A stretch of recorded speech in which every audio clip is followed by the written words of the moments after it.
Do you have any tips for how to get those that actually signed up to your webinar to actually show up live? So two things. Live webinars obviously do wonders, and we just did.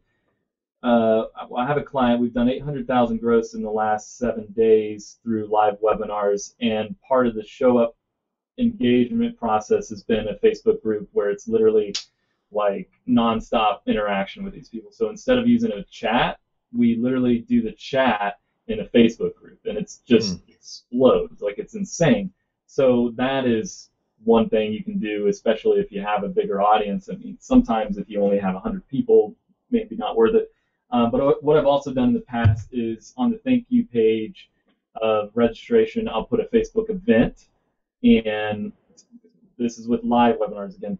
The Facebook event, what I'll do is, set it for the 10 minutes before the webinar starts, so they get a notification, hey, starting here soon, from Facebook itself. They'll get an email from Facebook, they'll get a notification from Facebook, so it's just another way to increase engagement.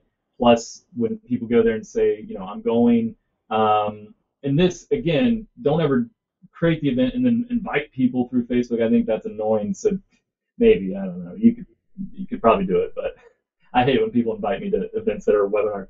But I like to invite them after the fact. You may get, 60% to say I'm going, something like that. But all those little things help a ton. But the biggest thing that I've found, and this makes up for where the auto webinars kind of lack in engagement, they make up for in show-up rate. So I get about an 80% show-up rate for just-in-time webinars on EverWebinar. What that means is basically the system detects that, it's 11:30 their time. So it'll say the next session starts in 15 minutes. And we get about an 80% show-up rate with that, which is just insane. So the conversion rate, let's say it's 70% of what a live webinar would be, but the show-up rate's about triple sometimes on average. So I'm willing, and plus it's just so much easier to manage.